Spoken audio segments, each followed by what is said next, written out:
ಶ್ರೀ ಗುರುಭ್ಯೋ ನಮಃ. ಗಂ ಗಣಪತಯೇ ನಮಃ.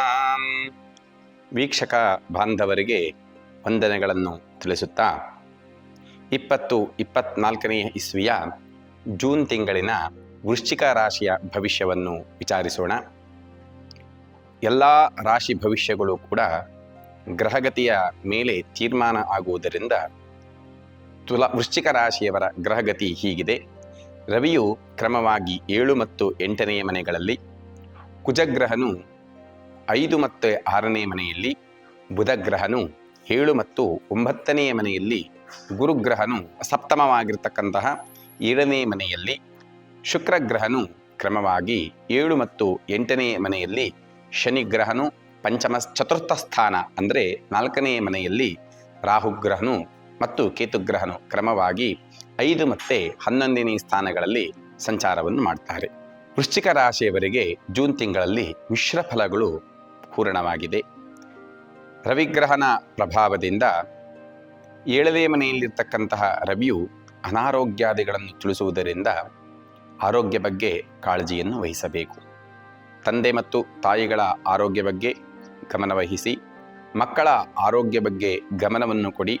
ವೃಶ್ಚಿಕ ರಾಶಿಯಲ್ಲಿ ಹುಟ್ಟಿರ್ತಕ್ಕಂತಹ ಸ್ವತಃ ನಿಮ್ಮ ಆರೋಗ್ಯದಲ್ಲಿಯೂ ಕೂಡ ಏರುಪೇರು ಕಂಡುಬರುವುದರಿಂದ ಆರೋಗ್ಯ ಬಗ್ಗೆ ತುಂಬ ಕಾಳಜಿ ವಹಿಸಿ.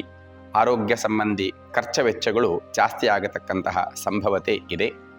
ಹಾಗೂ ಕುಜನ ಪ್ರಭಾವದಿಂದ ವಿವಾಹ ಭಾಗ್ಯಾದಿಗಳ ಅನಾನುಕೂಲತೆ ಇರುವುದರಿಂದ ವೃಶ್ಚಿಕ ರಾಶಿಯವರು ಆ ಕುಜನಿಗೆ ಸಂಬಂಧಿಸಿರ್ತಕ್ಕಂತಹ ಪೂಜಾದಿಗಳನ್ನು ಮಾಡುವ ಮುಖಾಂತರವಾಗಿ ವಿವಾಹ ಸಂಬಂಧಿಯಾಗಿ ಬರತಕ್ಕಂತಹ ದೋಷಗಳನ್ನು ಪರಿಹಾರ ಮಾಡಿಕೊಂಡರೆ ವಿವಾಹ ಆಗತಕ್ಕಂತಹ ಯೋಗ ಭಾಗ್ಯ, ವಿಳಂಬತೆ ಕಮ್ಮಿಯಾಗಿ ಬೇಗ ವಿವಾಹ ಭಾಗ್ಯಾದಿಗಳನ್ನು ಕುಜಗ್ರಹನು ಅನುಗ್ರಹಿಸ್ತಾನೆ.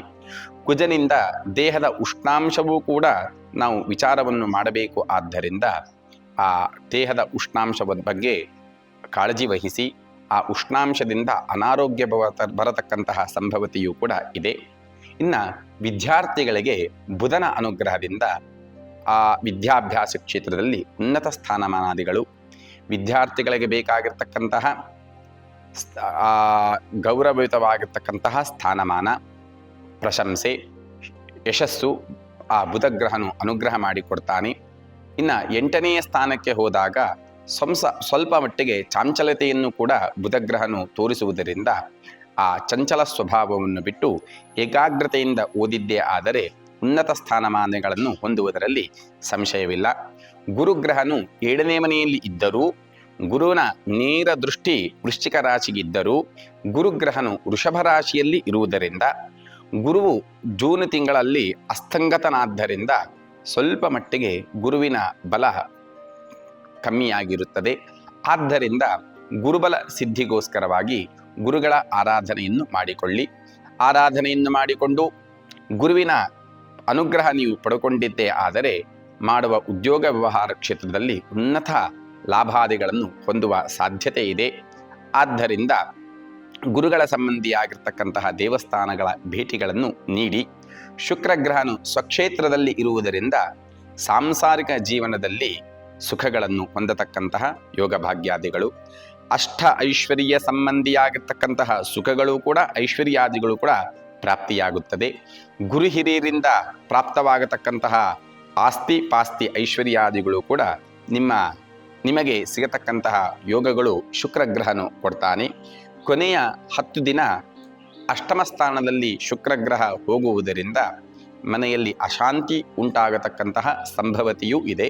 ಅಶಾಂತಿಗೆ ಮೂಲ ಕಾರಣವಾಗಿರ್ತಕ್ಕಂತಹ ಕೋಪ ಮತ್ತು ಮಾತು ನಿಮ್ಮ ಹಿಡಿತದಲ್ಲಿ ಇರಲಿ. ಶನಿಗ್ರಹನು ಚತುರ್ಥ ಸ್ಥಾನದಲ್ಲಿ ಕುಂಭರಾಶಿಯಲ್ಲಿ ಇರುವುದರಿಂದ ಶನಿ ಅಷ್ಟೇನು ನಿಮಗೆ ಕಷ್ಟಗಳನ್ನು ಕೊಡುವುದಿಲ್ಲ. ಆದರೂ ಶನಿಗ್ರಹನಿಗೆ ವಿಷ್ಣುವು ಅಧಿಪತಿ ಆದ್ದರಿಂದ ಆ ವಿಷ್ಣುವಿನ ಆರಾಧನೆಯನ್ನು ಮಾಡುವುದನ್ನು ಮರೆಯಬೇಡಿ. ಶನಿಯ ದೇವಸ್ಥಾನಕ್ಕೆ ಭೇಟಿಯನ್ನು ಕೊಡಿ. ಎಳ್ಳಿನಿಂದ ದೀಪವನ್ನು ಹಚ್ಚಿ ಶನಿ ಇನ್ನಷ್ಟು ನಿಮಗೆ ಅನುಕೂಲಗಳನ್ನು ಮಾಡಿಕೊಡ್ತಾನೆ. ರಾಹುಗ್ರಹನು ಕ್ರಮವಾಗಿ 5, ಕೇತುಗ್ರಹನು 11ನೇ ಸ್ಥಾನದಲ್ಲಿ ಹೋಗುವುದರಿಂದ ರಾಹುಗ್ರಹದಿಂದ ಷೇರು ಮಾರ್ಕೆಟ್ ನಾವು ನೋಡ್ತೇವೆ. ಹಾಗಾಗಿ ರಾಹುಗ್ರಹನ ಪೂರ್ಣ ಅನುಗ್ರಹ ನಿಮಗೆ ಇರುವುದರಿಂದ ಷೇರು ಮಾರ್ಕೆಟಲ್ಲಿ ಉತ್ತಮ ಲಾಭಗಳನ್ನು ಹೊಂದುತ್ತೀರಾ. 11ನೇ ಮನೆಯಲ್ಲಿರ್ತಕ್ಕಂತಹ ಕೇತು ಅದು ಒಳ್ಳೆಯ ಸ್ಥಾನ ಆದ್ದರಿಂದ ನೀವು ಜಯಪ್ರಾಪ್ತಿಗಳನ್ನು, ಹೋದಲ್ಲಿ ಬಂದಲ್ಲಿ ಯಶಸ್ಸನ್ನು, ಮೇಲಧಿಕಾರಿಯಿಂದ ಪ್ರಶಂಸೆಯನ್ನು ಕೂಡ ನೀವು ಹೊಂದುತ್ತೀರಾ. ಹಾಗಾಗಿ ವೃಶ್ಚಿಕ ರಾಶಿಯವರಿಗೆ ಈ ತಿಂಗಳು ಮಿಶ್ರ ಫಲಗಳಿದೆ. ವೃಶ್ಚಿಕ ರಾಶಿಯವರಿಗೆ ಒಳ್ಳೆಯ ಬಣ್ಣಗಳನ್ನು ನೋಡೋಣ.